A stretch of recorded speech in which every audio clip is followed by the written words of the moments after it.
Punjabi radio USA ਸੁਣ ਰਹੇ ਸਾਰੇ ਹੀ ਮਾਣਯੋਗ ਅਤੇ ਸਤਿਕਾਰਤ ਸਰੋਤਿਆਂ ਨੂੰ ਪੰਜਾਬੀ ਰੇਡੀਓ USA ਦੀ ਟੀਮ ਅਤੇ ਮੈਂ ਰਾਜਕਨਵੀਰ ਸਿੰਘ ਵੱਲੋਂ ਆਪ ਜੀ ਨੂੰ ਬਹੁਤ ਹੀ ਪਿਆਰ ਸਤਿਕਾਰ ਸਹਿਤ ਦੋਨੋਂ ਹੱਥ ਜੋੜ ਕੇ ਨਿੱਘੀ ਜਿਹੀ ਸਤਿ ਸ੍ਰੀ ਅਕਾਲ ਸਭ ਨੂੰ ਜੀ ਆਇਆਂ ਨੂੰ ਆਖਦੇ ਹਾਂ। ਸਰੋਤਿਓ, ਪ੍ਰੋਗਰਾਮ ਇਲੈਕਸ਼ਨ ਐਕਸਪ੍ਰੈਸ ਦਾ ਸਮਾਂ ਹੋ ਚੁੱਕਿਆ, ਜਿਸ ਦੇ ਵਿੱਚ ਅਸੀਂ ਤੁਹਾਨੂੰ ਲੈ ਚੱਲਦੇ ਹਾਂ ਪਟਿਆਲਾ ਦੇ ਸਟੂਡੀਓਜ਼ ਦੇ ਵਿੱਚ, ਜਿੱਥੇ ਕਿ ਸਾਡੇ ਨਾਲ ਜੁੜ ਬੈਠੇ ਨੇ ਬਲਤੇਜ ਪੰਨੂ ਜੀ। ਬਲਤੇਜ ਪੰਨੂ ਜੀ ਆਇਆਂ ਨੂੰ ਸਤਿ ਸ੍ਰੀ ਅਕਾਲ ਹੈ ਜੀ। ਸਤਿ ਸ਼੍ਰੀ ਅਕਾਲ ਜੀ, ਧੰਨਵਾਦ, ਮਿਹਰਬਾਨੀ।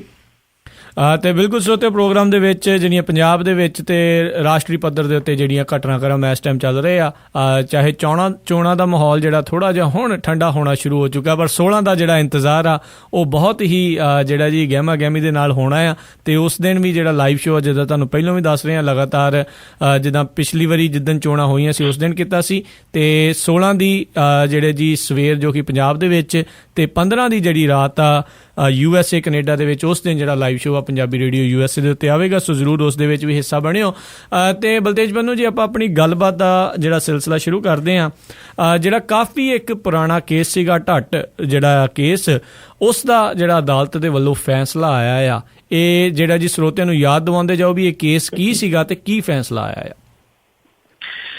23 ਜੁਲਾਈ 1999 ਨੂੰ 89 ਦੇ ਵਿੱਚ ਜ਼ਿਲ੍ਹਾ ਹੁਸ਼ਿਆਰਪੁਰ ਦੇ ਅਧੀਨ ਆਉਂਦਾ ਪਿੰਡ ਹੈ ਜੀ ਅੰਬਾਲਾ ਜੱਟਾਂ। ਉਹਦੇ ਵਿੱਚ ਪੰਜਾਬ ਪੁਲਿਸ ਦੇ ਕੁਝ ਅਧਿਕਾਰੀਆਂ ਦੇ ਵੱਲੋਂ ਗੜਦੀਵਾਲਾ ਸਮੇਤ ਟਾਂਡਾ ਥਾਣੇ ਦੀ ਪੁਲਿਸ ਦੀ ਮਦਦ ਦੇ ਨਾਲ ਰਾਤ ਨੂੰ ਕੁਲਜੀਤ ਸਿੰਘ ਢੱਟ ਦੇ ਘਰ ਨੂੰ ਘੇਰਾ ਪਾ ਕੇ ਉਹਨੂੰ ਅੰਦਰੋਂ ਅਗਵਾ ਕਰ ਲਿਆ ਸੀਗਾ, ਜਿਹਦੇ ਵਿੱਚ ਕਈ ਮਹੀਨੇ ਉਹਦਾ ਪਤਾ ਹੀ ਨਹੀਂ ਲੱਗਿਆ।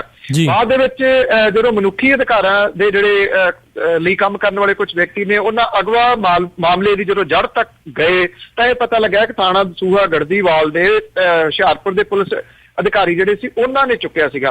ਉਦੋਂ ਦੇ ਦਸੂਹਾ ਦੇ DSP ਅਜੀਤ ਸਿੰਘ ਸੰਧੂ, ਜਿਹਨੇ ਬਾਅਦ ਚ ਖੁਦਕੁਸ਼ੀ ਕਰ ਲਈ ਸੀ, ਗੜਦੀਵਾਲਾ ਦੇ SHO ਸੀਤਾਰਾਮ, ਟਾਂਡਾ ਦੇ SHO ਸਰਦੂਲ ਸਿੰਘ, SSP ਜਸਪਾਲ ਸਿੰਘ ਬਸਰਾ, ਇਹ ਸਾਰੇ ਜਿਹੜਾ ਪਤਾ ਲੱਗਿਆ ਸੀ ਕਿ ਇਹਨਾਂ ਨੇ ਉਸ ਨੌਜਵਾਨ ਨੂੰ ਜਿਹੜਾ ਚੁੱਕਿਆ, ਜਿਹੜਾ ਉਸ ਟਾਈਮ 35 ਸਾਲਾਂ ਦਾ ਸੀਗਾ ਜੀ। ਮੈਂ ਇਹਨਾਂ ਕੋ ਪਿਛੋਕੜ ਇੱਕ ਹੋਰ ਦੱਸ ਦਵਾਂ ਕਿ ਸ਼ਹੀਦ ਆਜ਼ਮ ਭਗਤ ਸਿੰਘ ਹੋਰਾਂ ਦੀ ਜਿਹੜੀ ਭੈਣ ਹੈ, ਉਹਨਾਂ ਦਾ ਇਹ ਜਵਾਈ ਲੱਗਦਾ ਸੀਗਾ ਜੀ ਕੁਲਜੀਤ ਸਿੰਘ ਢੱਟ ਜੀ। ਔਰ ਜਦੋਂ ਪੁਲਿਸ ਦੇ ਖਿਲਾਫ ਕੁਝ ਮਾਮਲੇ ਦਰਜ ਹੋਣ ਲੱਗੇ ਨੇ ਪੰਜਾਬ ਦੇ ਵਿੱਚ ਜਿਹੜੇ ਤੱਤੇ ਦਿਨਾਂ ਦੇ ਦੌਰਾਨ, ਇਹ ਪਹਿਲਾ ਮਾਮਲਾ ਸੀਗਾ ਜਿਹੜਾ ਅਦਾਲਤ ਤੱਕ ਪਹੁੰਚਿਆ। ਉਦੋਂ ਬਾਅਦ ਤਾਂ ਫਿਰ ਲੜੀ ਜਿਹੜੀ ਲੱਗੀ ਸੀ। 25 ਸਾਲ ਬੀਤ ਗਏ।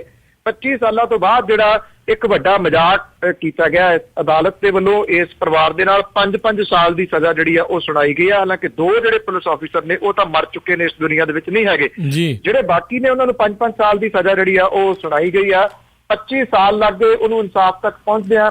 ਲੈ ਦੇ ਕੇ ਸਿਰਫ ਇੰਨਾ ਕੁ ਇਨਸਾਫ ਮਿਲਿਆ ਕਿ ਇਹ ਹੁਣ ਉਹਨਾਂ ਦੇ ਨਾਲ ਦੋਸ਼ੀ ਲਫ਼ਜ਼ ਜਿਹੜਾ ਜੁੜ ਗਿਆ ਇਹਨਾਂ ਪੁਲਿਸ ਆਫੀਸਰ ਦੇ ਨਾਲ ਕਿ ਉਹ ਦੋਸ਼ੀ ਨੇ ਕੁਲਜੀਤ ਸਿੰਘ ਢੱਟ ਵਾਲੇ ਮਾਮਲੇ 'ਚ। ਪਰ ਇਹ ਗੱਲ ਸਾਹਮਣੇ ਨਹੀਂ ਆਈ ਕਿ ਕੁਲਜੀਤ ਸਿੰਘ ਢੱਟ ਨੂੰ ਮਾਰ ਕੇ ਕਿੱਥੇ ਖਪਾਇਆ ਗਿਆ, ਉਹਦੀ ਡੈੱਡ ਬੋਡੀ ਜਿਹੜੀ ਉਹ ਕਿੱਥੇ ਗਈ। ਜੀ ਬਿਲਕੁਲ, ਜਿੱਦਾਂ ਤੁਸੀਂ ਕਿਹਾ ਵੀ ਇਹ ਮਜ਼ਾਕ ਆ। ਹਮੇਸ਼ਾ ਅਕਸਰ ਜਿਹੜੀ ਆ ਭਾਰਤੀ ਜਿਹੜੇ ਜੁਡੀਸ਼ੀਅਲ ਸਿਸਟਮ ਆ, ਅਦਾਲਤੀ ਜਿਹੜਾ ਸਿਸਟਮ ਆ, ਉਸ ਦੇ ਦੁਆਰਾ ਇਹ ਦੇਖਣ ਨੂੰ ਲਗਾਤਾਰ ਮਿਲ ਰਹੀ ਆ। ਅਤੇ ਅਗਲੀ ਜੇ ਆਪਾਂ ਗੱਲ ਕਰੀਏ, ਇਸ ਟਾਈਮ ਭਾਰਤ ਦੀ ਸਭ ਤੋਂ ਜਿਹੜੀ ਹੌਟ ਸੀਟ ਬਣੀ ਹੋਈ ਆ ਵਾਰਾਣਸੀ, ਜਿੱਥੇ ਕਿ ਸਿੱਧਾ ਮੁਕਾਬਲਾ ਨਰਿੰਦਰ ਮੋਦੀ ਅਤੇ ਆਮ ਆਦਮੀ ਪਾਰਟੀ ਦੇ ਨੈਸ਼ਨਲ ਕਨਵੀਨਰ ਅਰਵਿੰਦ ਕੇਜਰੀਵਾਲ, ਉਹਨਾਂ ਦੇ ਵਿੱਚ ਅਰਵਿੰਦ ਕੇਜਰੀਵਾਲ ਹੁਣਾਂ ਦਾ ਜਿਹੜਾ ਰੋਡ ਸ਼ੋਅ ਹੋ ਨਿਬੜਿਆ ਅਤੇ ਬਹੁਤ ਹੀ ਭਾਰੀ ਸੰਖਿਆ ਦੇ ਵਿੱਚ ਲੋਕਾਂ ਨੇ ਇਸ ਦੇ ਵਿੱਚ ਹਿੱਸਾ ਲਿਆ। ਉਸ ਦੇ ਉੱਤੇ ਅਪਡੇਟ ਦੱਸੋ। ਵਿੱਚ ਕਿਤੇ ਝੜਪਾਂ ਦੀ ਵੀ ਕਿਤੇ ਜਿਹੜੀ ਖਬਰ ਆਈ ਆ, ਜਿਸ ਦੇ ਵਿੱਚ ਗੁਲਪਨਾਗ ਦਾ ਨਾਮ ਵੀ ਆ ਰਿਹਾ ਸੀ, ਰਘੂ ਰਾਮ ਦਾ ਨਾਮ ਵੀ ਆ ਰਿਹਾ ਸੀ। ਕਿੱਦਾਂ ਓਵਰਆਲ ਹੋ ਨਿਬੜਿਆ? ਦਬਵੀਂ ਜ਼ਬਾਨ ਦੇ ਵਿੱਚ ਹੀ ਸਹੀ ਮੀਡੀਆ ਨੂੰ ਇਹ ਗੱਲ ਜਿਹੜੀ ਆ ਉਹ ਦੱਸ ਪਈ ਕਿ ਜਿਹੜਾ ਅਰਵਿੰਦ ਕੇਜਰੀਵਾਲ ਹੈ, ਉਹਨਾਂ ਦੇ ਰੋਡ ਸ਼ੋਅ ਦੇ ਵਿੱਚ ਬਹੁਤ ਵੱਡੀ ਗਿਣਤੀ ਦੇ ਵਿੱਚ ਲੋਕ ਜਿਹੜੇ ਪਹੁੰਚੇ। ਹਾਂ, ਨਾਲ ਦੀ ਨਾਲ ਮੀਡੀਆ ਇਹ ਵੀ ਦੱਸਣ ਦੇ ਵਿੱਚ ਜਿਹੜੀ ਉਹ ਭੁੱਲ ਨਹੀਂ ਕਰ ਰਿਹਾ ਇੱਥੋਂ ਭਾਰਤ ਦਾ ਕਿ ਨਰਿੰਦਰ ਮੋਦੀ ਜਿੰਨੇ ਬੰਦੇ ਉਹਦੇ ਵਿੱਚ ਨਹੀਂ ਸੀਗੇ। ਨਾਲ ਦੀ ਨਾਲ ਇਹ ਵੀ ਕਹੀ ਜਾਂਦਾ, ਪਰ ਇਹ ਵੀ ਕਹੀ ਜਾਂਦਾ ਜੀ ਕਿ ਉਹਨੂੰ ਹੁੰਗਾਰਾ ਬਹੁਤ ਮਿਲਿਆ, ਉਤਸ਼ਾਹ ਜਿਹੜਾ ਸੀਗਾ ਵਰਕਰਾਂ ਦਾ ਉਹ ਬਹੁਤ ਸੀਗਾ। ਨਰਿੰਦਰ ਮੋਦੀ ਤਾਂ ਹੈਲੀਕਾਪਟਰ ਤੇ ਆਏ, 2 ਘੰਟੇ ਦੇ ਵਿੱਚ ਉੱਥੋਂ ਵਾਪਸ ਚਲੇ ਗਏ, ਪਰ ਤਕਰੀਬਨ ਲੰਮੇ ਸਮੇਂ ਤੋਂ ਉੱਥੇ ਟਿਕੇ ਹੋਏ ਨੇ ਅਰਵਿੰਦ ਕੇਜਰੀਵਾਲ ਹੋਰੀ। ਉਹਨਾਂ ਨੇ ਇਹ ਗੱਲ ਕਹੀ ਆ ਕਿ ਮੀਡੀਆ ਨੋਟ ਕਰ ਲਵੇ, ਵਾਰਾਣਸੀ ਤੋਂ ਨਰਿੰਦਰ ਮੋਦੀ ਹੋਰੀ ਇਹ ਚੋਣ ਹਾਰ ਰਹੇ ਨੇ। ਬੇਸ਼ੱਕ ਅੱਜ ਜਿਹੜਾ ਰੋਡ ਸ਼ੋਅ ਹੈ ਜੀ ਰਾਹੁਲ ਗਾਂਧੀ ਦਾ ਹੈ, ਅੱਜ ਲਾਸਟ ਦਿਨ ਹੈ ਜੀ ਇੱਥੇ ਚੋਣ ਪ੍ਰਚਾਰ ਦਾ। ਪਰਸੋਂ ਨੂੰ ਵੋਟਾਂ ਜਿਹੜੀਆਂ ਨੇ ਉਹ ਪੈਣਗੀਆਂ ਜੀ ਵਾਰਾਣਸੀ ਦੇ ਵਿੱਚ। ਵਾਰਾਣਸੀ ਸੀਟ ਹੌਟ ਸੀਟ ਬਣੀ ਹੋਈ ਹੈ, VVIP ਸੀਟ ਜਿਹੜੀ ਆ ਉਹ ਬਣੀ ਹੋਈ ਹੈ। ਪਹਿਲਾਂ ਇਉਂ ਲੱਗਦਾ ਸੀਗਾ ਕਿ ਨਰਿੰਦਰ ਮੋਦੀ ਨੇ ਜਦੋਂ ਐਲਾਨ ਕੀਤਾ ਸੀਗਾ ਵਾਰਾਣਸੀ ਤੋਂ ਚੋਣ ਲੜਨ ਦਾ, ਭਾਰਤੀ ਜਨਤਾ ਪਾਰਟੀ ਵਾਲੇ ਕਹਿੰਦੇ ਸਨ ਇੱਕ ਪਾਸੜ ਮੁਕਾਬਲਾ ਹੋਊਗਾ, ਉਹ 5 ਲੱਖ ਤੋਂ ਉੱਪਰ ਵੋਟਾਂ ਦੇ ਨਾਲ ਜਿਹੜਾ ਉਹ ਜਿੱਤੂਗਾ। ਪਰ ਅਰਵਿੰਦ ਕੇਜਰੀਵਾਲ ਦੇ ਮੁਕਾਬਲੇ ਦੇ ਵਿੱਚ ਆਉਣ ਤੋਂ ਬਾਅਦ ਸਾਰੇ ਸਮੀਕਰਨ ਜਿਹੜੇ ਨੇ ਉਹ ਬਦਲ ਗਏ ਨੇ। ਹੁਣ ਇਹ ਕਿਹਾ ਜਾ ਰਿਹਾ ਨਰਿੰਦਰ ਮੋਦੀ ਹੁਰੀ ਵੱਡੇ ਫਰਕ ਦੇ ਨਾਲ ਜਿੱਤਣਗੇ, ਕਿੰਨੇ ਨਾਲ ਇਹ ਕੋਈ ਨਹੀਂ ਦੱਸ ਰਿਹਾ। ਜਿਹੜੇ ਅਰਵਿੰਦ ਕੇਜਰੀਵਾਲ ਨੇ ਉਹਨਾਂ ਦੇ ਉੱਥੇ ਆਉਣ ਦੇ ਨਾਲ ਇਹ ਜਿਹੜੀ ਸੀਟ ਹੈ ਉਹ ਚਰਚਾ ਦਾ ਵਿਸ਼ਾ ਬਣੀ ਹੈ ਇੰਟਰਨੈਸ਼ਨਲ ਪੱਧਰ ਦੇ ਉੱਤੇ, ਨੈਸ਼ਨਲ ਪੱਧਰ ਤੇ ਨਹੀਂ, ਇੰਟਰਨੈਸ਼ਨਲ ਪੱਧਰ ਦੇ ਉੱਤੇ। ਇੰਟਰਨੈਸ਼ਨਲ ਮੀਡੀਆ ਵੀ ਉੱਥੇ ਜਿਹੜੇ ਟਿਕੀ ਲਾਈ ਬੈਠਾ, ਔਰ ਖਾਸ ਤੌਰ ਦੇ ਉੱਤੇ ਵਿਸ਼ੇਸ਼ ਅਬਜ਼ਰਵਰ ਜਿਹੜੇ ਨੇ ਉਹ ਨਿਯੁਕਤ ਕੀਤੇ ਗਏ ਨੇ ਚੋਣ ਕਮਿਸ਼ਨ ਦੇ ਵੱਲੋਂ, ਤਾਂ ਕਿ ਉੱਥੇ ਕਿਸੇ ਕਿਸਮ ਦੀ ਕੋਈ ਧਾਂਦਲੀ ਜਿਹੜੀ ਹੈ ਉਹ ਨਾ ਹੋਵੇ। ਅਸਲ ਫੈਸਲਾ ਤਾਂ ਵੋਟਰਾਂ ਨੇ ਕਰਨਾ 12 ਤਰੀਕ ਨੂੰ, ਤੇ 16 ਤਰੀਕ ਨੂੰ ਨਤੀਜਾ ਜਿਹੜਾ ਜੀ ਉਹ ਸਾਹਮਣੇ ਆ ਜਾਊਗਾ। ਅੱਜ ਕਾਂਗਰਸ ਦਾ ਰੋਡ ਸ਼ੋਅ ਹੈ, ਅਰਵਿੰਦ ਕੇਜਰੀਵਾਲ ਹੋਰਾਂ ਨੇ ਆਪਣਾ ਪੱਤਾ ਜਿਹੜਾ ਜੀ ਉਹ ਖੇਡ ਦਿੱਤਾ ਰੋਡ ਸ਼ੋਅ ਵਾਲਾ, ਤੇ ਅੱਜ ਦੇਖਦੇ ਆ ਰਾਹੁਲ ਗਾਂਧੀ ਹੋਰਾਂ ਨੂੰ ਕਿਹੋ ਜਿਹਾ ਹੁੰਗਾਰਾ ਮਿਲਦਾ ਜੀ। ਤੇ ਜਿੱਦਾਂ ਖਬਰਾਂ, ਜਿੱਦਾਂ ਮੈਂ ਪਹਿਲਾਂ ਵਿੱਚ ਪੁੱਛਣ ਦੀ ਕੋਸ਼ਿਸ਼ ਕੀਤੀ ਵੀ ਜਿੱਦਾਂ ਖਬਰਾਂ ਆ ਰਹੀਆਂ ਸੀ ਵੀ ਗੁਲਪਨਾਗ ਤੇ ਰਘੂ ਰਾਮ, ਜੋ ਕਿ ਇੱਕ MTV ਦਾ ਰੋਡੀਜ਼ ਦਾ ਇੱਕ ਬਹੁਤ ਚਰਚਿਤ ਚਿਹਰਾ ਹੈਗਾ ਆ, ਉਹਨਾਂ ਦੇ ਉੱਤੇ ਜਿਹੜੇ ਬਨਾਰਸ ਹਿੰਦੂ ਯੂਨੀਵਰਸਿਟੀ ਦੇ ਜਿਹੜੇ ਕੁਝ ਸਟੂਡੈਂਟਸ ਉਹਨਾਂ ਦੇ ਵੱਲੋਂ ਹਮਲਾ ਹੋਇਆ ਆ। ਕੀ ਲੇਟੈਸਟ ਅਪਡੇਟ ਆ ਉਸ ਦੇ ਉੱਤੇ? ਜੀ ਬਿਲਕੁਲ, ਇਹ ਸੌਰੀ ਮੈਂ ਇਹ ਗੱਲ ਤੁਹਾਡੀ ਸੁਣੀ ਪਰ ਭੁੱਲ ਗਿਆ ਇਹਦਾ ਜਿਹੜਾ ਕਵਰ ਕਰਨਾ। ਕੱਲ ਜਿਹੜੇ ਇਹ ਆਰਗੇਨਾਈਜੇਸ਼ਨ ਜਿਹੜੀ ਭਾਰਤੀ ਜਨਤਾ ਪਾਰਟੀ ਦਾ ਵਿਦਿਆਰਥੀ ਵਿੰਗ ਹੈ, ਉਹਨਾਂ ਦੇ ਵੱਲੋਂ ਲਗਾਤਾਰ ਪਿੱਛਾ ਕੀਤਾ ਗਿਆ ਰਘੂ ਰਾਮ ਦਾ ਵੀ ਤੇ ਗੁਲਪਨਾਗ ਦਾ ਵੀ। ਰਘੂ ਰਾਮ ਦੇ ਜਿਹੜੇ ਕੁਝ ਸਾਥੀ ਸਨ ਉਹਨਾਂ ਦੇ ਉੱਤੇ ਡੰਡਿਆਂ ਦੇ ਨਾਲ ਜਿਹੜਾ ਹਮਲਾ ਉਹ ਕੀਤਾ ਗਿਆ। ਇਸੇ ਤਰ੍ਹਾਂ ਦਾ ਹਮਲਾ ਜਿਹੜਾ ਸੀਗਾ ਗੁਲਪਨਾਗ ਦੇ ਉੱਤੇ ਕਰਨ ਦੀ ਕੋਸ਼ਿਸ਼ ਕੀਤੀ ਗਈ। ਇਹ ਦੋਨੋਂ ਜਾਣੇ ਤਾਂ ਜਿਹੜੇ ਸੀ ਇਹਨਾਂ ਦੇ ਨੇੜੇ ਤਾਂ ਵਰਕਰਾਂ ਨੇ ਨਹੀਂ ਆਉਣ ਦਿੱਤਾ, ਪਰ ਲਗਾਤਾਰ ਇਹ ਪਿੱਛਾ ਕਰਦੇ ਰਹੇ। ਇਹ ਉਹੀ ਜਥੇਬੰਦੀ ਹੈ ਜੀ ਜਿਹੜੀ ਪਿਛਲੇ ਕਈ ਦਿਨਾਂ ਤੋਂ ਅਰਵਿੰਦ ਕੇਜਰੀਵਾਲ ਜਿੱਥੇ ਬੋਲਦੇ ਸੀ ਉੱਥੇ ਜਾ ਕੇ ਹੁੱਲੜਬਾਜ਼ੀ ਜਿਹੜੀ ਆ ਉਹ ਕਰਦੀ ਰਹੀ ਹੈ। ਇਹ ਹੁੱਲੜਬਾਜ਼ ਜਿਹੜੇ ਨੇ, ਜਿਨ੍ਹਾਂ ਨੂੰ ਮੇਰਾ ਖਿਆਲ ਸ਼ਾਇਦ ਨਾ ਤਾਂ ਭਾਰਤੀ ਸੰਵਿਧਾਨ ਦੇ ਵਿੱਚ ਕੋਈ ਯਕੀਨ ਹੈ, ਨਾ ਲੋਕਤੰਤਰ ਦੇ ਵਿੱਚ ਯਕੀਨ ਹੈ, ਇਹ ਡਾਂਗ ਤੰਤਰ ਦੇ ਨਾਲ ਹੀ ਜਿਹੜੀ ਨਾ ਉਹ ਚੇਂਜਸ ਲਿਆਉਣੀ ਚਾਹੁੰਦੇ ਨੇ। ਦੋਨੋਂ ਇਹ ਠੀਕ ਨੇ, ਪਰ ਉਹਨਾਂ ਦਾ ਲਗਾਤਾਰ ਕੱਲ ਪਿੱਛਾ ਕੀਤਾ ਗਿਆ ਜੀ। ਜੀ ਤੇ ਆਪਾਂ ਜੇ ਹੁਣ ਅਗਲੀ ਗੱਲ ਕਰੀਏ, ਜਿਹੜਾ ਕਿ ਝੂਠਾ ਸੌਦੇ ਵਾਲਾ ਇੱਕ ਕੇਸ ਸੀਗਾ, ਉਹਨਾਂ ਦਾ ਜਿਹੜਾ ਡੇਰਾ ਪ੍ਰੇਮੀ ਜਿਹਦਾ ਨਾਂ ਲਿੱਲੀ ਸ਼ਰਮਾ ਸੀ, ਉਸ ਦੇ ਕਤਲ ਕਾਂਡ ਦੇ ਵਿੱਚੋਂ ਭਾਈ ਦਲਜੀਤ ਸਿੰਘ ਬਿੱਟੂ ਅਤੇ ਬਾਕੀ ਉਹਨਾਂ ਦੇ ਜਿਹੜੇ ਕਾਫੀ ਹੋਰ ਸਾਥੀ ਆ ਉਸ ਦੇ ਵਿੱਚੋਂ ਬਰੀ ਹੋਏ ਆ। ਕੀ ਇਸ ਕੇਸ ਦੇ ਉੱਤੇ ਇਸ ਟਾਈਮ ਲੇਟੈਸਟ ਆ? 28 ਜੁਲਾਈ 2009 ਨੂੰ ਮਾਨਸਾ ਤੋਂ ਬੁਢਲਾਡਾ ਜਾ ਰਿਹਾ ਇਹ ਸੌਦੇ ਵਾਲਾ ਜਿਹੜਾ ਉਹਦਾ ਪ੍ਰੇਮੀ ਸੀਗਾ ਲਿੱਲੀ ਸ਼ਰਮਾ, ਜਿਹੜੇ ਪਿੰਡ ਆਸਪੁਰ ਮੰਦਰਾ ਦਾ ਵਾਸੀ ਸੀਗਾ ਜੀ। ਕੁਝ ਵਿਅਕਤੀਆਂ ਨੇ ਗੋਲੀ ਮਾਰ ਕੇ ਉਹਦਾ ਕਤਲ ਕਰ ਦਿੱਤਾ ਸੀਗਾ। ਥਾਣਾ ਸਦਰ ਮਾਨਸਾ ਦੀ ਪੁਲਿਸ ਨੇ ਉਸ ਸਮੇਂ ਟੈਣੀ, ਡਾਕਟਰ ਸ਼ਿੰਦਾ ਤੇ ਮਿੱਠੂ ਸਿੰਘ ਖਿਲਾਫ ਕਤਲ ਦਾ ਮਾਮਲਾ ਦਰਜ ਕੀਤਾ ਸੀਗਾ। ਇਸ ਤੋਂ ਬਾਅਦ ਇਹਦੇ ਵਿੱਚ ਦਲਜੀਤ ਸਿੰਘ ਬਿੱਟੂ ਤੇ ਇਹਦੇ ਨਾਲ ਬਲਵੀਰ ਸਿੰਘ ਭੂਤਨਾ ਤੇ ਕੁਝ ਹੋਰ ਸਿੱਖ ਨੌਜਵਾਨ ਜਿਹੜੇ ਸੀ ਉਹਨਾਂ ਦੇ ਨਾਮ ਸ਼ਾਮਲ ਕੀਤੇ ਗਏ ਸੀਗੇ। ਬਿੰਦਰ ਸਿੰਘ ਨੂੰ ਨਾਬਾਲਗ ਹੋਣ ਦੇ ਨਾਤੇ ਬਰੀ ਕਰ ਸੀਗਾ ਜੀ। ਅਦਾਲਤ ਨੇ ਜਿਹੜਾ ਹੈ ਜੀ ਦਲਜੀਤ ਸਿੰਘ ਬਿੱਟੂ, ਬਲਵੀਰ ਸਿੰਘ ਭੂਤਨਾ ਤੋਂ ਇਲਾਵਾ ਗੁਰਦੀਪ ਸਿੰਘ ਰਾਜੂ, ਮਨਧੀਰ ਸਿੰਘ ਲੁਧਿਆਣਾ, ਦੂਰ ਸਿੰਘ ਰਾਜ ਸਿੰਘ ਵਾਸੀ ਕੋਟ ਧਰਮੂ, ਕਰਨ ਸਿੰਘ ਵਾਸੀ ਝੰਡੂਕੇ, ਮੱਖਣ ਸਿੰਘ ਸਰਦੂਰ, ਅੰਮ੍ਰਿਤਪਾਲ ਸਿੰਘ ਤੇ ਮੁਕਾਬਲੇ ਦੇ ਕੇਸ ਦੇ ਵਿੱਚ ਕੈਦ ਦੀ ਸਜ਼ਾ ਜਿਹੜੀ ਉਹ ਭੁਗਤ ਰਿਹਾ ਜੀ। ਇਹਨਾਂ ਨੂੰ ਬਰੀ ਜਿਹੜਾ ਜੀ ਕਰਤਾ। 3 ਜਿਹੜੇ ਦੋਸ਼ੀ ਠਹਿਰਾਏ ਨੇ ਜਿਨ੍ਹਾਂ ਨੂੰ ਉਮਰ ਕੈਦ ਦੀ ਸਜ਼ਾ ਇਸ ਮਾਮਲੇ ਦੇ ਵਿੱਚ ਕੀਤੀ ਗਈ ਹੈ ਜੀ। ਤੇ ਆਪਾਂ ਜੇ ਹੁਣ ਅਗਲੀ ਗੱਲ ਕਰੀਏ, ਜੋ ਕਿ ਸ਼੍ਰੋਮਣੀ ਗੁਰਦੁਆਰਾ ਪ੍ਰਬੰਧਕ ਕਮੇਟੀ ਦੇ ਇੱਕ ਮੁੰਬਈ ਦੇ ਜਿਹੜੇ ਕਾਲਜ ਆ ਉਸ ਦੇ ਨਾਲ ਸੰਬੰਧਿਤ ਆ, ਅੱਜ ਅਖਬਾਰਾਂ ਦੀਆਂ ਸੁਰਖੀਆਂ ਦਾ, ਅਖਬਾਰਾਂ ਦੇ ਵਿੱਚ ਉਹਨਾਂ ਦੇ ਜਿਹੜੇ ਪ੍ਰਿੰਸੀਪਲ ਆ ਉਹਨਾਂ ਦੀਆਂ ਤਸਵੀਰਾਂ ਤੇ ਉਹਨਾਂ ਦੇ ਨਾਮ ਕਾਫੀ ਚਰਚਾ ਦਾ ਵਿਸ਼ਾ ਬਣਿਆ ਜਦ ਇਹ ਚੀਜ਼ ਸਾਹਮਣੇ ਆਈ ਵੀ ਉਹ ਰਿਸ਼ਵਤ ਲੈਂਦੇ ਜਿਹੜੇ ਆ ਫੜੇ ਗਏ ਆ। ਕੀ ਹੈਗਾ ਆ, ਕਿਹੜਾ ਕਾਲਜ ਸੀ ਤੇ ਕੌਣ ਆ ਜਿਹੜਾ ਇਹਨਾਂ ਦਾ ਪ੍ਰਿੰਸੀਪਲ ਆ? ਇਹ 1937 ਦੇ ਵਿੱਚ ਸਥਾਪਿਤ ਹੋਇਆ ਜੀ ਜਿਹੜਾ ਖਾਲਸਾ ਕਾਲਜ ਹੈ। ਮੁੰਬਈ ਦਾ ਮਟੁੰਗਾ ਏਰੀਆ ਹੈ ਜੀ ਜਿੱਥੇ ਇਹ ਖਾਲਸਾ ਕਾਲਜ ਜਿਹੜਾ ਚੱਲਦਾ ਹੈ। ਸ਼੍ਰੋਮਣੀ ਗੁਰਦੁਆਰਾ ਪ੍ਰਬੰਧਕ ਕਮੇਟੀ ਦੇ ਇਹ ਅਧੀਨ ਹੈ ਜੀ। ਔਰ ਇਹ ਜਿਹੜਾ ਪ੍ਰਿੰਸੀਪਲ ਹੈ ਜੀ ਅਜੀਤ ਸਿੰਘ, ਅਮਰ ਸਿੰਘ ਸੈਤੀ ਤੇ ਉਹਦੀ ਜਿਹੜੀ ਸੈਕਟਰੀ ਹੈ ਜੀ ਨਿਕਿਤਾ ਵੈਦਿਆ, ਇਹਨਾਂ ਦੇ ਉੱਤੇ ਦੋਸ਼ ਜਿਹੜੇ ਲੱਗੇ ਨੇ ਕਿ ਜਿਹੜੇ ਪ੍ਰਬੰਧਕੀ ਕੋਟੇ ਦੇ ਵਿੱਚੋਂ ਜਿਹੜੀਆਂ ਸੀਟਾਂ ਦਿੱਤੀਆਂ ਜਾਂਦੀਆਂ ਨੇ ਉੱਥੇ ਲੰਮੇ ਸਮੇਂ ਤੋਂ ਰਿਸ਼ਵਤ ਜਿਹੜੀ ਆ ਜੀ ਉਹ ਚੱਲਦੀ ਹੈ। ਮੁੰਬਈ ਦੇ ਐਂਟੀ ਕਰਪਸ਼ਨ ਬਿਊਰੋ ਦੇ ਵੱਲੋਂ ਇੱਕ ਜਿਹੜਾ ਸੀਗਾ ਉਹ ਕਰਕੇ ਇੱਥੇ ਰੰਗੇ ਹੱਥੀ ਇਹਨਾਂ ਨੂੰ ਜਿਹੜਾ ਜੀ ਉਹ ਫੜਿਆ ਗਿਆ। ਇੱਥੇ ਇੱਕ ਬੱਚੇ ਨੂੰ ਕਾਲਜ ਦੇ ਵਿੱਚ ਦਾਖਲਾ ਦਿਵਾਉਣ ਦੇ ਵਾਸਤੇ 30,000 ਰੁਪਏ ਬਤੌਰ ਰਿਸ਼ਵਤ ਦੀ ਜਿਹੜੀ ਸੀ ਉਹ ਕੀਤੀ ਗਈ ਸੀ। ਫੋਨ ਦੇ ਉੱਤੇ ਗੱਲਬਾਤ ਦੀ ਰਿਕਾਰਡਿੰਗ ਜਿਹੜੀ ਉਹ ਵੀ ਕੀਤੀ ਗਈ ਹੈ। ਜਿਹੜਾ ਵਿਦਿਆਰਥੀ ਦੇ ਪਿਓ ਆ ਜੀ ਉਹਨੇ ਦੱਸਿਆ ਹੈ ਕਿ ਦਾਖਲੇ ਲਈ ਸ਼ੁਰੂ ਦੇ ਵਿੱਚ 50,000 ਰੁਪਏ ਐਕਸਟਰਾ ਇਹ ਮੰਗੇ ਗਏ ਸੀਗੇ, ਜਿਹੜੀ ਫੀਸ ਆ ਉਹਦੇ ਤੋਂ ਬਿਨਾਂ ਜਿਹੜੇ ਵੱਡੀ ਦੇ ਤੌਰ ਤੇ 30,000 ਰੁਪਏ ਦੇ ਵਿੱਚ ਸੌਦਾ ਜਿਹੜਾ ਸੀਗਾ ਉਹ ਤੈਅ ਹੋਇਆ। ਪੁਲਿਸ ਦੇ ਵੱਲੋਂ ਗਵਾਹ ਜਿਹੜੇ ਸੀ ਉਹਨਾਂ ਦੀ ਹਾਜ਼ਰੀ ਦੇ ਵਿੱਚ ਕੈਸ਼ ਪੈਸਿਆਂ ਦੇ ਨਾਲ ਜਿਹੜਾ ਜੀ ਉਹ ਅਰੈਸਟ ਕਰ ਲਿਆ ਗਿਆ। ਸ਼੍ਰੋਮਣੀ ਗੁਰਦੁਆਰਾ ਪ੍ਰਬੰਧਕ ਕਮੇਟੀ ਦੇ ਵੱਲੋਂ ਹੁਣ ਇੱਕ 5 ਮੈਂਬਰੀ ਟੀਮ ਜਿਹੜੀ ਹੈ ਜੀ ਉਹ ਬਣਾ ਦਿੱਤੀ ਗਈ ਹੈ, ਜਿਹੜੀ ਕਿ ਇਹਦੀ ਛਾਣਬੀਣ ਕਰੂਗੀ। ਜਦੋਂ ਕਿ ਉੱਥੇ ਰਿਸ਼ਵਤ ਚੱਲਣ ਦੇ ਦੋਸ਼ ਬੀਤੇ ਲੰਮੇ ਸਮੇਂ ਤੋਂ ਚੱਲ ਰਹੇ ਨੇ, ਉਦੋਂ ਦੇ ਸ਼੍ਰੋਮਣੀ ਗੁਰਦੁਆਰਾ ਪ੍ਰਬੰਧਕ ਕਮੇਟੀ ਨੇ ਕੋਈ ਟੀਮ ਨਹੀਂ ਬਣਾਈ, ਇਹਦੇ ਵਾਸਤੇ ਕੁਝ ਵੀ ਉਹਨਾਂ ਨੇ ਨਹੀਂ ਕੀਤਾ ਜੀ।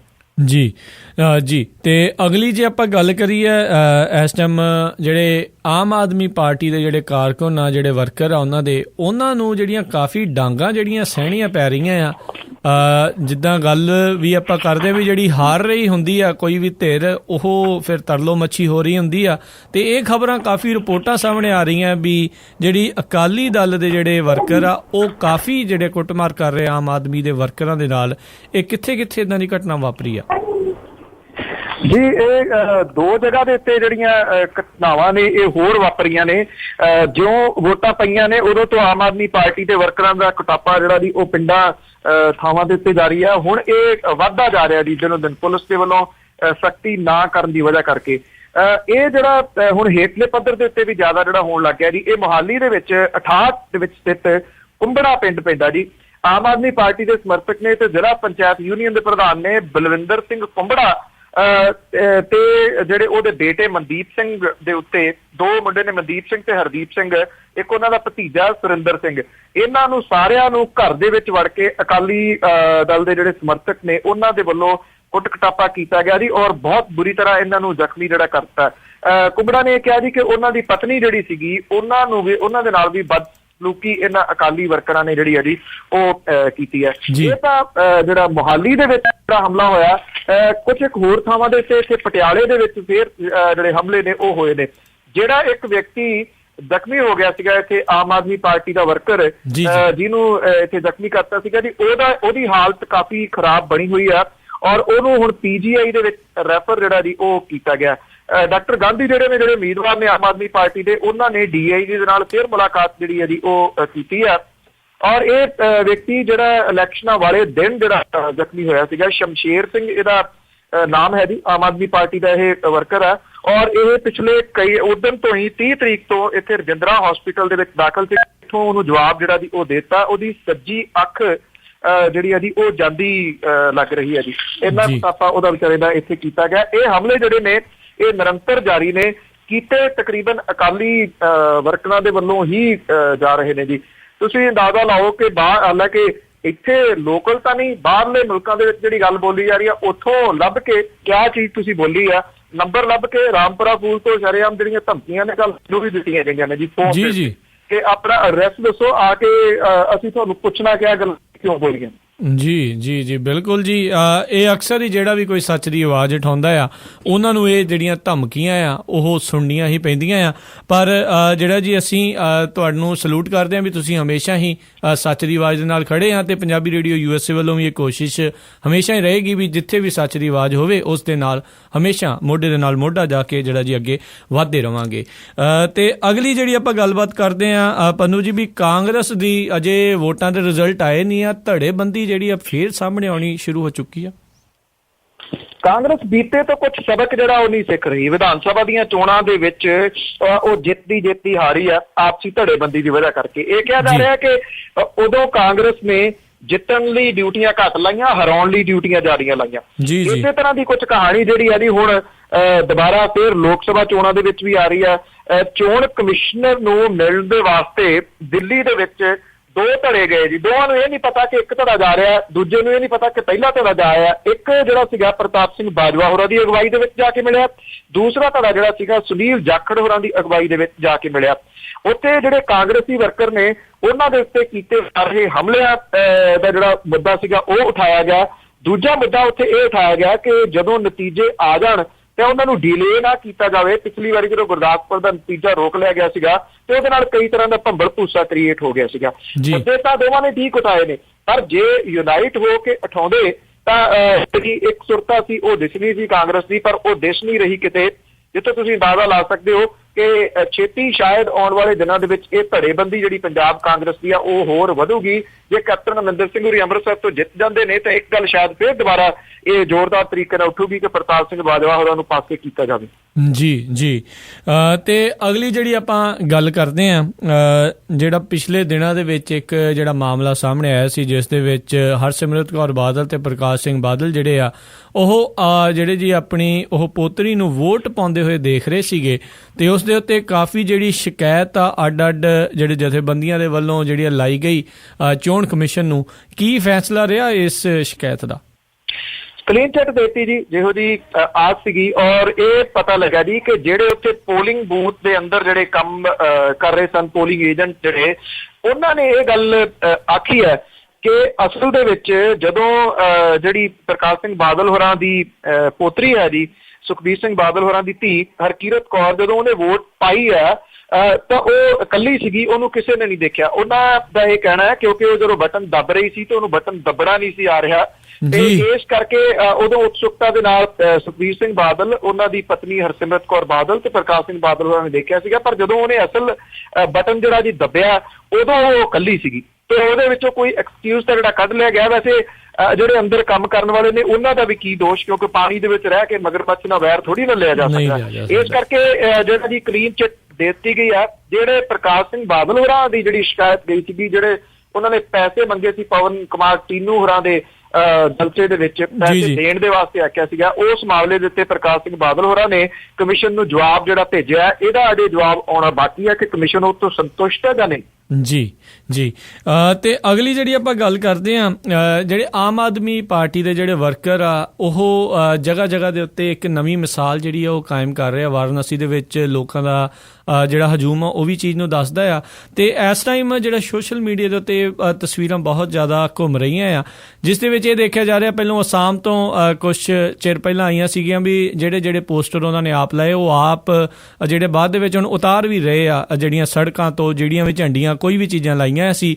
ਸੋ ਤੁਸੀਂ ਇਸ ਚੀਜ਼ ਨੂੰ, ਇਸ ਜਿਹੜੀ ਨਵੀਂ ਪੈ ਰਹੀ ਆ ਪ੍ਰੀਤ ਨੂੰ, ਇਸ ਨੂੰ ਕਿਸ ਤਰੀਕੇ ਨਾਲ ਦੇਖਦੇ ਹੋ? ਬੜੀ ਚੰਗੀ ਪੋਜ਼ਿਟਿਵ ਜਿਹੜੀ ਚੀਜ਼ ਹੈ ਜੀ।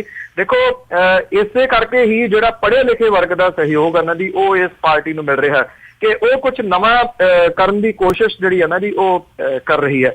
ਕਿਸੇ ਜਗ੍ਹਾ ਦੇ ਉੱਤੇ ਤੁਸੀਂ ਕਿਸੇ ਵੀ ਇਹਦੇ ਨੇਤਾ ਦੀ ਨੀਵੇਂ ਪੱਧਰ ਦੀ ਬਿਆਨਬਾਜ਼ੀ ਨਹੀਂ ਸੁਣੀ ਹੋਊਗੀ, ਇਨਕਲੂਡ ਜਿਹੜੇ ਅਰਵਿੰਦ ਕੇਜਰੀਵਾਲ ਹੋਰਾਂ ਦੇ। ਜੇ ਉਹ ਵਿਰੋਧਤਾ ਕਰਦੇ ਨੇ ਤਾਂ ਮੁੱਦਿਆਂ ਦੇ ਆਧਾਰ ਤੇ ਵਿਰੋਧਤਾ ਹੈ, ਕਿਸੇ ਜਗ੍ਹਾ ਦੇ ਉੱਤੇ ਪਰਸਨਲ ਅਟੈਕ ਜਿਹੜੇ ਆ ਇਹਨਾਂ ਨੇ ਨਹੀਂ ਕੀਤੇ।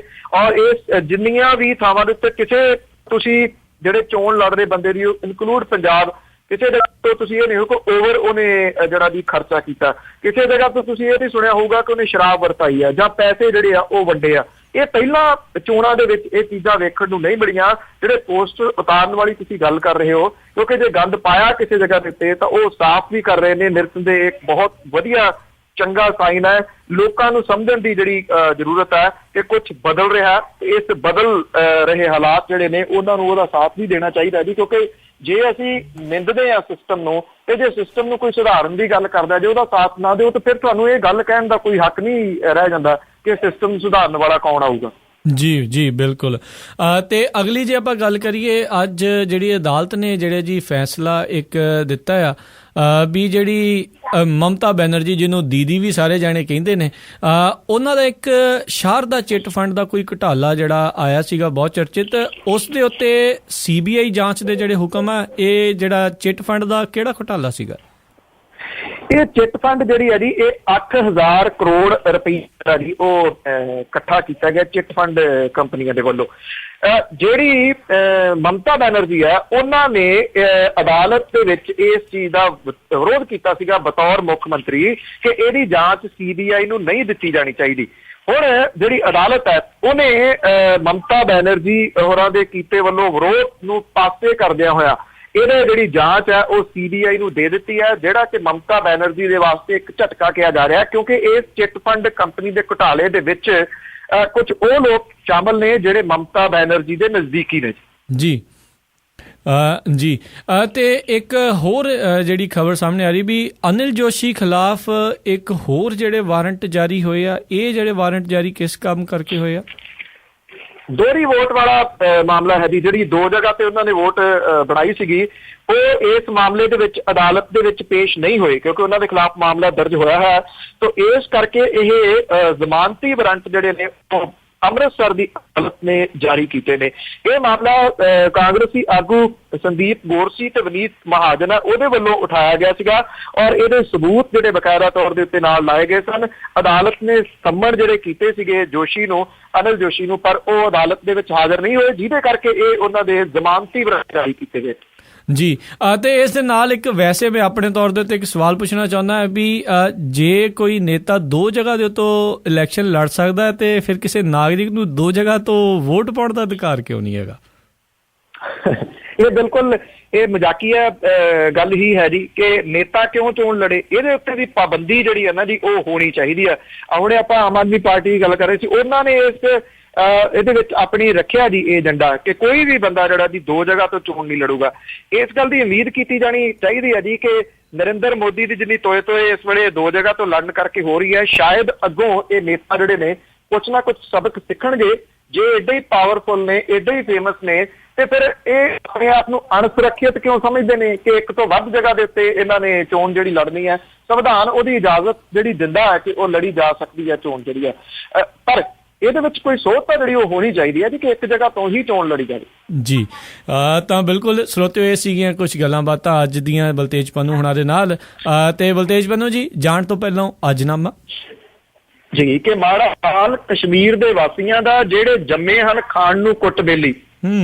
ਮਾੜਾ ਹਾਲ ਕਸ਼ਮੀਰ ਦੇ ਵਾਸੀਆਂ ਦਾ ਜਿਹੜੇ ਜੰਮੇ ਹਨ ਖਾਣ ਕੁੱਟ ਬੇਲੀ। ਕਦੀ ਚੌਕ ਵਿੱਚ ਪੁਲਿਸ ਵੀ ਘੇਰ ਲੈਂਦੀ, ਸਕਦੇ ਉਸ ਤੋਂ ਮਸਾ ਫਿਰ ਛੁੱਟ ਬੇਲੀ। ਜੀ ਅੱਤਵਾਦੀ ਵੀ ਬੱਸਾਂ ਤੋਂ ਆਣ ਲਾਉਂਦੇ, ਬੰਦਾ ਮਾਰ ਕੇ ਜਾਣ ਫਿਰ ਸੁੱਟ ਬੇਲੀ। ਤੇ ਇਸ ਧੱਕੇ ਇਹਨਾਂ 2 ਧਿਰਾਂ ਵਰਗਾ ਕਰਨ ਆਉਂਦੇ ਲੁਟੇਰੇ ਹਨ ਲੁੱਟ ਬੇਲੀ। ਜੀ ਨਾਗ ਬਾਗ ਤੇ ਚੀਤੇ ਨੇ ਬਹੁਤ ਉਧਰ, ਗਿਰਜ ਖਿੱਲ ਤੇ ਜਾਂ ਫਿਰ ਭੂੰਡ ਬੇਲੀ। ਨਾਗ ਬਾਗ ਤੇ ਚੀਤੇ ਨੇ ਬਹੁਤ ਉਧਰ, ਗਿਰਜ ਖਿੱਲ ਤੇ ਜਾਂ ਫਿਰ ਭੂੰਡ ਬੇਲੀ। ਕਿਸੇ ਗੁਫਾ ਦੇ ਵਿੱਚ ਵੀ ਛਿਪਣ ਲੋਕੀ, ਲੈਣਾ ਇਹਨਾਂ ਨੇ ਆਖਰ ਹੈ ਢੂੰਡ ਬੇਲੀ। ਜੀ ਜੀ ਜੀ ਬਹੁਤ ਬਹੁਤ ਤੁਹਾਡਾ ਧੰਨਵਾਦ ਬਲਤੇਜ ਪੰਨੂ ਜੀ। ਕੱਲ ਨੂੰ ਇੱਕ ਵਾਰੀ ਫੇਰ ਆਪਾਂ ਆਪਣੇ ਸਰੋਤਿਆਂ ਦੇ ਨਾਲ ਰੂਬਰੂ ਹੋਵਾਂਗੇ, ਹੋਰ ਜਿਹੜੀਆਂ ਗੱਲਾਂ ਬਾਤਾਂ ਪੰਜਾਬ ਦੀ ਸਿਆਸਤ, ਭਾਰਤ ਦੀ ਸਿਆਸਤ ਆ, ਉਸ ਦੇ ਉੱਤੇ ਗੱਲਬਾਤ ਕਰਾਂਗੇ। ਬਹੁਤ ਸ਼ੁਕਰੀਆ, ਬਹੁਤ ਮਿਹਰਬਾਨੀ, ਸਤਿ ਸ੍ਰੀ ਅਕਾਲ ਹੈ ਜੀ।